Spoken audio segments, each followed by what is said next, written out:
میں سے اور اس کے مخالفت سے بچ پائیں گے، ورنہ اس کی جد میں آ گیا کہ پھر پتہ نہیں کہاں سے کہاں پہنچ جائے۔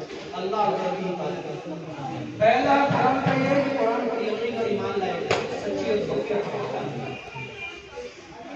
قرآن پر ایمان لانا فرض ہے۔ جتنی آیتیں ہیں، جتنی اس میں جتنے احکامات، جتنی باتیں، اس پر یقین اور اعتماد کرنا فرض ہے، شک و شبہ کی گنجائش نہیں۔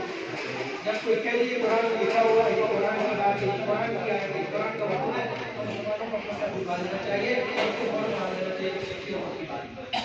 اس کا انکار نہیں کرنا چاہیے اور یہ نہیں کہنا چاہیے کہ زمانے کے لیے نہیں ہے۔ بہت سارے لوگ ڈرنے سے کہہ دیتے ہیں بھائی یہ پرانی باتیں ہیں یا اور لوگ یہ ہمارے لیے نہیں ہے، ایسا نہیں کہنا چاہیے۔ یہ اللہ کا قانون ہے، اس کا ہمیں یقین کرنا پڑے گا اور اس پر عمل کرنا پڑے گا۔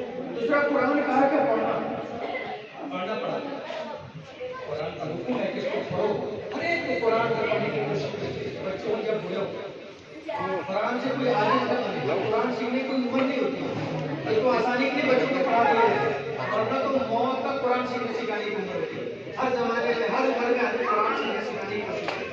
قرآن کا تیسرا حق ہے قرآن کو سمجھنا، آدمی قرآن کی باتوں کو سمجھنے کی کوشش کرے، مطلب جی اس کی تفسیر سمجھے کہ قرآن کیا کہہ رہا ہے، اللہ ہم سے مخاطب ہے، اللہ ہم سے کیا چاہتا ہے۔ ہر ایک بندے کو اس کا علم ہونا چاہیے۔ قرآن کا تیسرا حق ہے، قرآن کا تیسرا حق اس پر عمل کرنا۔ آدمی قرآن کی جتنی باتیں سمجھنا واقع ہے، ایمان والوں کی پہچان ہے، قرآن کی باتیں سنے، سیکھے اور اس پر عمل کرے، اس کا عالم ہے، اس کو آگے نہ کرے کہ بھائی دیکھیں گے بعد میں، عمل کرنا ہے قرآن کی باتوں پر، قرآن کے احکامات اور قرآن کے احکام۔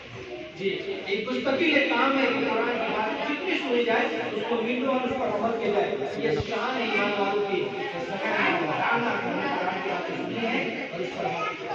قرآن کا ایک حق ہے قرآن کی تبلیغ، ہذا بلاغ للناس، قرآن نہیں ہے یہ کہ حدیث کے پیغام ہے، بلغ ما انزل الیک، جو کچھ آپ سے قرآن اترا ہے آپ اس کی تبلیغ کریں، قرآن کی باتوں کو آگے پہنچانا، لوگوں کو بتانا اور شیئر کرنا، اس کو پھیلانا، دوسرے تک پہنچانا، یہ بھی ہمارے والوں کی ذمہ داری ہے۔ جو لوگ قرآن سیکھتے سکھاتے جانتے ہیں، بلکہ جتنی بھی بلکہ ہماری وہ لوگ آئے ایک آئے ایک حکم قرآن کا معلوم ہے، آپ کوشش کریں تو پہنچائے۔ آپ کو شیئر کا جی فارورڈ کا ایک مزاج ہے، ہم جان چکے ہیں، یہ قرآن کا حق ہے۔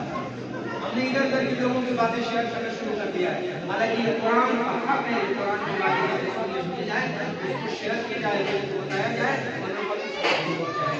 اللہ ہمیں توفیق دے۔ دوسری بات میں عوام سے آپ حضرات سے کہوں کہ آج کل جو مدرسے دینی کام کرنے والوں کی مدد ہوتی ہے ان کو غریب اور فقیر سمجھتے ہیں، ایسا نہیں کرنا چاہیے۔ قرآن کا کام ہے اور تقویٰ، نیکی اور تقویٰ کے کام میں ایک معاون بنو، مددگار بنو، ہیلپر بنو۔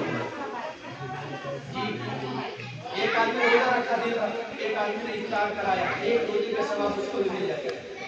حدیث میں ایک آدمی اللہ کے راستے میں مجاہد ہے، کوئی آدمی اس کے گھر کی دیکھ ریکھ کر رہا ہے، تو وہ جتنا اللہ کے راستے میں ثواب مل رہا ہے اس کے گھر کے بعد بچوں کو دیکھ ریکھ خرچہ پانی پہنچانے والا جتنا ثواب ملتا ہے۔ یہ مدرسے اور عالم علماء اور طالب علم کی مدد اس لیے کرنی ہے کہ وہ بڑے کام میں دین کی حفاظت، قرآن کی حفاظت، قرآن پڑھنے پڑھانا، دین کو تعلیم و تحفظ کے لیے یہ محنتیں کر رہے ہیں۔ یہ اوزار اور ذریعہ ہے، اسباب ہے اللہ کے دین کی حفاظت کے کیلے اور چیلے ٹھکانے۔ ہم ان کی مدد دام میں، دل میں، قلب میں، سکون ایمان سے، جان سے کریں گے، جو نیکی یہ کما رہے وہ نیکی حکم اس لیے ان کی مدد کریں گے۔ اور اس کے لیے میں تو لوگوں سے کہتا ہوں ہاتھ جوڑ کے یہ جو کام ہے علماء کو پھرانا در در گھر گھر یہ ذرا بند کر دیا جائے، اپنے آپ کو دیا جواب کو حق کا قرآن میں حق والوں کو حق ادا کرو اور اسی کا حق ہے، علماء کا حق ہے، اداروں کا حق ہے، دینی کام کرنے والوں کا حق ہے۔ ہم ان کی ضرورت ہے جی ان کے مالی امداد، جانی امداد، ہر ایک طریقے سے تعاون خود جا کے کریں، انتظار کرو، بلائے نہیں، آ جائیے، جب 2 بار 4 بار آتے ہیں پھر ہم ٹال دیتے ہیں۔ ہر کوئی جتنا کماتا ہے اپنی کمائی کا ایک مختص حصہ اداروں کے لیے رکھے اور جا کر کے چپکے سے کما دے۔ بھائی ہماری طرف سے یہ ہے اور